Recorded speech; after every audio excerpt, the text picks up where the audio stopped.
tumilapon at makyat dito. Maganda kung nilalamig ka kasi magliligpit tayo dito sa loob ng bahay. Magliligpit tayo dito sa loob ng bahay. What? Huwag lang kayong magpalaki ng muscle. Oo. Kasi baka maisampal ko tong tilapia sa inyo. Huwag lang tayo sa ibabaw ng kama. Magaling, ha? Iserbihan natin siya. Oo. Buti na lang hindi siya malamig, mga kaibigan. Okay lang naman yung weather natin. At yun, ako ay may pupuntahan. May bibilhin tayo, mga kaibigan. Ano? Huwag muna akong tatanga-tangahan dito kasi delicates dito eh. Mabibilis yung mga sasakyan dito. Ayun, may kukunin lang ako, mga kaibigan. May bibilhin lang ako. At tapos uuwi tayo, no? Kasi si Mrs. ay hindi rin maganda yung pakiramdam niya. Ang alam ko, mga kaibigan, ako yung dahilan. Nahawa ko siya, mga kaibigan. So, kukuha lang ako ng pagkain at yung pustiso ko, nakalimutan ko na naman. Bibili lang tayo ng pagkain, hindi kami nakapagluto, kaya yun, tapos umuwi tayo. Kasi naghihintay na sila eh. Ay, ang daming tao rito Ay, nako. Masarap kasi dyan sa likod na yan, no? Kaya pinipilahan ng mga tao. Tara, at umuwi na tayo at kumain na tayo. Oh, delicates na naman dito. Ang bibilis na naman nila. Oh. Merong nangyaring ano dito, mga kaibigan eh. Disgrasya. Noong kalilipat namin dito, no? At yung isang sasakyan na galing dito, dumiretso rito. Tapos itong signboard na to, kaya binago ito. Sinira itong signboard na to. Oh, delicate yun So, yun. Tapos yung sasakyan naman, bilisan natin. Tumilapon at makyat dito dyan. So, delikado dyan. Ang bibilis kasi nila eh. Kaya mag-ingat tayo. Laging mag-ingat. Ay, nako. Medyo rito sa amin. Medyo madilim. Ito na naman tong susi na to. Maasar na ako rito. Baka masira ko pa to. No? So, madilim dito sa amin. Pero, dito lang naman sa loob. Pag akyat natin dito, meron ng ilaw, liwanag. Kasi may bintana rito eh. Laki ng bintana. So, tara at kumain tayo. Siyempre, Liam. At siyempre kay Mrs. naman. At parehas kami. Parehas kami. Tikman mo yan. Parang ang daming linagay dyan, mahal. Ang init, ano? Nilalamig ako. Maganda kung nilalamig ka kasi mainit yung pagkain at kumain na tayo para hindi siya lumamig. Kain na. Tignan niyo to. Yung dinner sandwich. Normal na to. Diba? Kasi merong malaki at maliit. So yung malaki ang kinuha ko. Kasi parang kukulangin ako, mal. Kung anong lasa. Masarap. Masarap siya. Und? Liam? Good. Good? Tara, kain na tayo. First bite, mga kaibigan. First bite ito. So, wala muna tayong original na ngipin ngayon. Para ma-enjoy natin ng gustong-gusto. Kasi parang medyo matigas yung yung tinapay niya. Mahal, ang daming tao kanina. Talagang... Doon sila pumupunta kapag lunch kasi may mga maraming office ang At saka masarap kasi.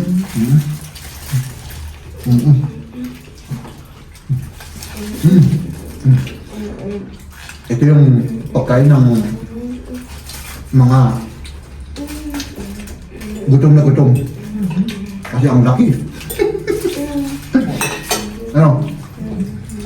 Si Maria ay ano? Ganito rin, pero rice yung ano niya, kasama na ano? O walang tinapay. Walang tinapay. Mm-hmm.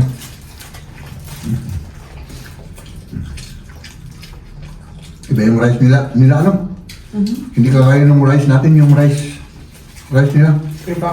Pero masarap yun.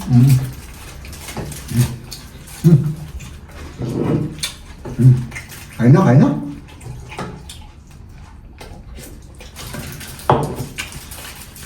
Medyo tahimik lang si Maria kasi medyo ano siya eh. Kailangan ng masinagan ng araw para maging fit ulit siya. Ano? Hinawaan mo ako eh. Oo nga eh. Hinawaan ko siya, tapos ako medyo gumagaling na. Siya naman ang susunod. Kain ako.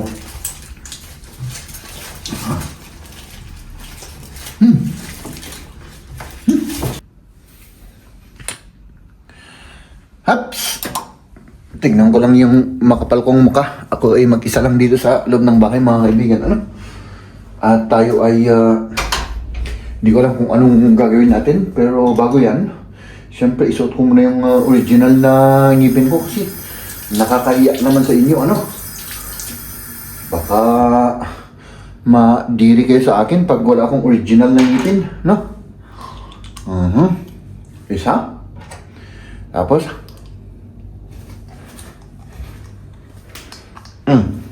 Oh, di ba? Ganun. Tapos meron tayong ngipin at sina Mrs. Lumabas sila. Meron silang appointment at ngayon naman mga kaibigan kasi siguro wala silang oras na dyan. Magliligpit tayo dito sa loob ng bahay. Ano? So unahin muna natin yan para para naman pag umuwi si Mrs. ay sabihin namang very good ako. Very good job. Sabihin niya sa akin, very good. Na? So, iligpit natin yung mga gamit natin dito. Tapos, yun lang naman. Uminom na ako kanina ng tsaa. Ang sarap ng tsaa na binili namin kanina. No? So tayo ay mag-ano lang dito, magbait-baitan lang tayo. Para sabihin naman ni Mrs. na, uy, very good yung aking asawa ay nagligpit. Para syempre, ay papano naman ay hindi siya masyadong kasi ngayon hindi maganda yung pakiramdam nun eh. No? Gusto ko pa sanang mag-vacuum. Pero mas maganda kung magbabacuum ako kung meron siya. Para matignan niya, para masiyahan. Kasi baka kapag sabihin kong nag-vacuum ako, baka hindi maniwala yun. Oo. Hindi maniniwala sa akin yun. So, mas maganda kung may evidence na ako nag-vacuum, Yan. Ganun lang. No? Tapos, yun lang naman ang kalat na may ko dito sa Ayan. Medyo ayos-ayosin natin yung mga dito. Mga libro, mga flower. Ay ba? Okay na yan. Tapos ito, igaro natin ng konti. Ito naman mga kaibigan, may pinagkainan sila kanina dito eh. Ito pa yung tiko kanina. Siyempre, magligpit tayo. Para at least malinis. Ayan. Diretso na lahat natin yan mamaya, pero iligpit pa natin to. Para sabihin naman ni Mrs. na, oh my goodness, anong nakain mo? Sabi niya sa akin mamaya. At dyan muna kayo ha. Kasi ginagamit ko yung fry pot natin para magamit naman natin. Iligpit natin yung mga dapat natin iligpit. Kayo na, yung mga nagmamatyo-matyohan, yung mga malalaki ang muscle dyan na mga husband dyan, huwag lang kayong magpalaki ng muscle. Oo. Kasi baka maisampal ko tong tinapay sa inyo. Ha? Maisampal ko tong tinapay sa inyo. Ha? Huwag. Tulungan yung asawa niyo. Oo. Kahit na hindi kayo nagbablog. No? Kasi sa akin, pang vlog lang to. Di joke lang. Joke lang yun. So, tulungan natin sila. Lalo na kapag masama ang pakiramdam. Di ba? Ganun lang yun. Tapos, syempre, hop. Mamaya ko napunasan yung ano. Dito muna kayo para makita nyo naman na evidence naman na ako ay tumutulong sa misis ko. Ano? Ito, idiretso ko na dito. Ito sa ating dishwashing. Diba? Ganun lang. Wala nang gagawin si misis mamaya. Uy, naku. Magkakalat pa ako rito, my goodness. Imbis na masisiyahan yun, masisirmunan na naman ako. Ay, nako. Yeah. Ganun lang oh. Simple lang. O, di ba? Hindi naman mahirap yun eh. Hindi naman mahirap. Oh. Hop. Tapos yung kalat natin, punasan ko kasi baka masarmanan ako mamaya. Ganun lang.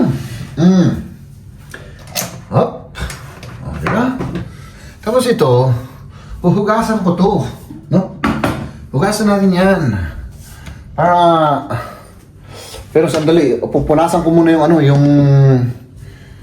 ano, yung lamesa. Hindi naman siya madumi, pero ano, may mga alikabok na galing sa tinapay. Alikabok ba ang tawag dun? Ba? Oh, ganun lang. Tingnan nyo, oh. Ganun lang kasimple, oh. Oh, di ba? Oh. Di ba? Ganun lang. Tapos papakita ko sa kanya ang evidence ko na naglinis ako rito, yung vlog natin. Sabihin ko, may evidence naman ako.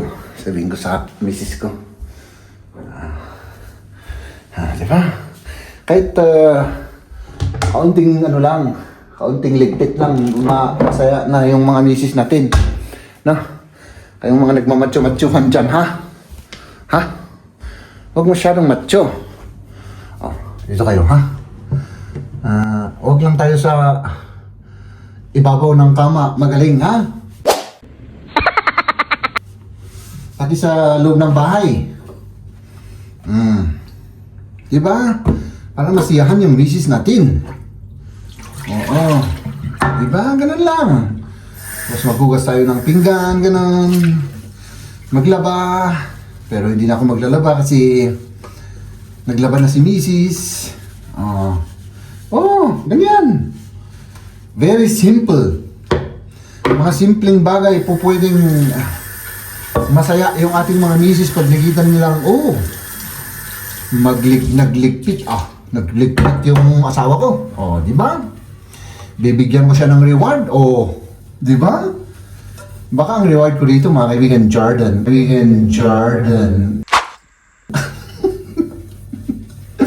Baka bukas may Jordan shoes na ako. Di ba? Ganun lang yung technique. At saka, kahit na wala tayong reward, mga kaibigan, tulong natin sa misis natin. Hindi ibig sabihin na kung ikaw ay naghuhugas ng pinggan o ikaw ay nagliligpit ng bahay, naglalaba, ay isa kang under desire. Although, may katotohanan naman yun, pero hindi naman lahat. Diba? Depende. Ganun lang yun. So, diba? Walang under desire. Tulong lang. Pag sinabi ng barkada nyo, ay, under desire ka pala. Hindi. Tulong ko lang sa misis ko yun. Kasi kapag nagtutulong ako, may reward ako. Sabihin nyo, hindi mo ba napapansin na palaging bago yung Jordans ko? Ayan na, palaging binibilhan ako ni Mrs. dahil palagi ko siyang tinutulungan. Ganun lang ang palusot natin sa mga makano natin na nagsasabing tayo under desire. Sabi lang natin, matulungin tayo. Di ba? Oh, i-drive pa natin pala, ano? Ay, pasensya na kayo mga kaibigan, ha? Talagang ganun talaga ako. Ha? Ganun talaga tayo. Mahilig akong mambola, sabi ni Mrs. Di ba? Hop! Ha? Ay, nako.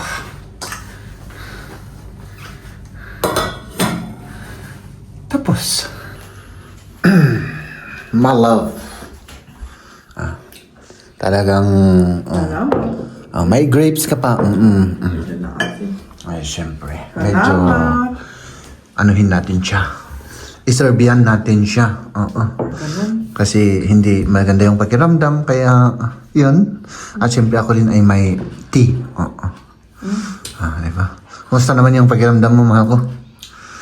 Nakagit pa rin yung ulo ko. Masakit pa rin yung ulo mo. Oo.